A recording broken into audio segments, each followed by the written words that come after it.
చూస్ country delight, live better. ఇప్పుడే country delight app ని download చేసుకోండి.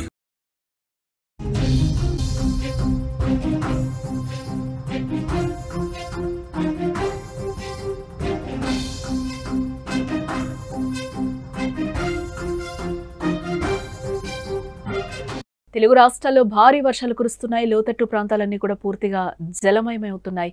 కోదాడ పట్టణంలో పరిస్థితి మరింత దయనీయంగా మారిందని చెప్పుకోవచ్చు. షిరిడి సాయి నగర్, తులసి నగర్ మునిగిపోయింది పూర్తిగా. ప్రమాదకరంగా కోదాడ పెద్ద చెరువు, మత్తడి, పొంగి పొలుతున్న వాగులు, వంకలు, అలాగే పూర్తిగా రాకపోకలు కూడా అక్కడ నిలిచిపోయినట్లుగా తెలుస్తోంది.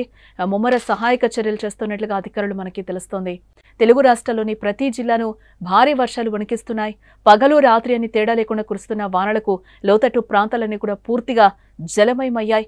ఎటు చూసినా వరద నీరే కనిపిస్తుంది. వందల ఎకరాల పంట పొలాలు నీట మునిగిపోయాయి. ప్రస్తుతం తెలంగాణలోని కోదాడ పట్టణంలో పరిస్థితి చాలా దారుణంగా ఉన్నట్లుగా కూడా మనకి తెలుస్తోంది. కోదాడలోని షిరిడి సాయి నగర్, అలాగే తులసి నగర్, గణేష్ నగర్ కాలనీల పరిస్థితి అగమ్య గోచరంగా ఉంది. ఇళ్లలోకి వరద నీరు భారీగా చేరుకుంటుంది. ప్రజలు కనీసం ఇంటి నుంచి బయటకి వచ్చే పరిస్థితి కూడా అక్కడ లేదు. పరిస్థితిని గమనించిన అధికారులు వెంటనే అక్కడ అప్రమత్తమయ్యారు. కాలనీ వాసులను సురక్షిత ప్రాంతాలకు తరలించే ఏర్పాట్లయితే చేశారు.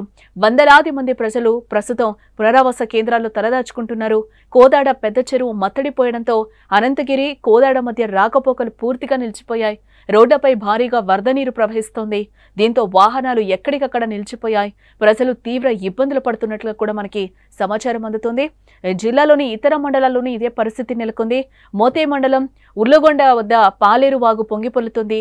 ఈ వాగు ఉధృతికి రాకపోకలు పూర్తిగా నిలిచిపోయాయి. కూచిపూడి, తొగర్రాయి వద్ద అంతరంగ వాగు కూడా ప్రమాదకర స్థాయిలో ప్రవహిస్తోంది.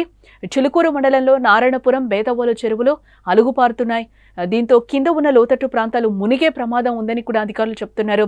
నడిగూడెం మండలంలో రత్నవరం వాగు ఉధృతంగా ప్రవహిస్తూ ఉండడంతో గోండ్రియాల, తుమ్మర మధ్య రహదారిపై రాకపోకలు ఆగిపోయాయి. నడిగూడెంలో కూడా ఇళ్లలోకి నీళ్లు చేరాయి. చౌదరి చెరువు మత్తడి దుంకడంతో పలు కాలనీలు నీట మునిగాయి. వరద నీటిని ఎత్తిపోసేందుకు ప్రజలు నానా కష్టాలు పడుతున్నారు. అధికారులు, పోలీసులు పరిస్థితిని సమీక్షిస్తున్నారు. ప్రజలు ఎవరూ బయటకు రావద్దని కూడా హెచ్చరిస్తున్నారు. పరిస్థితి అదుపులోకి వచ్చేందుకు చర్యలు కూడా తీసుకుంటున్నారు. సహాయక చర్యలనైతే ముమ్మరం చేశారు అక్కడ అధికారులు. ఇప్పుడే మేము తెల్లవారుజామున 2 గంటలకి మనకి రూరల్ ఎస్ఐ గారు ఇచ్చినటువంటి సమాచారం ప్రకారము మేము రామాపురం ఎక్స్ రోడ్డు వద్ద హైవే పైన NH65 Vijayawada to Hyderabad highway పైన భారీగా వాటర్ నిలవటం జరిగింది. వాహనాలకు అంతరాయం జరుగుతుందని చెప్పేసి మాకు సమాచారం ఇచ్చిన వెంటనే మేము మా దగ్గర ఉన్నటువంటి ఎక్విప్మెంట్స్ తీసుకెళ్ళి మా యొక్క పోర్టబుల్ పంపు ద్వారా డీవాటరింగ్ చేసి ఆ వాటర్ని మొత్తం కూడా అక్కడి నుంచి తీసేసి ఆ వాహనాలకు అంతరాయం లేకుండా చేసి ట్రాఫిక్ క్లియర్ చేయడం జరిగింది సార్.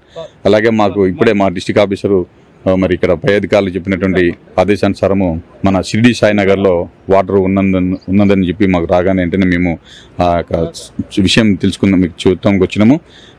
ఇక్కడైతే ప్రస్తుతానికైతే ఇండ్లలో పూర్తిగా ఇండ్లు మొత్తం వాటర్లో జలదిగ్భమై ఉన్నది.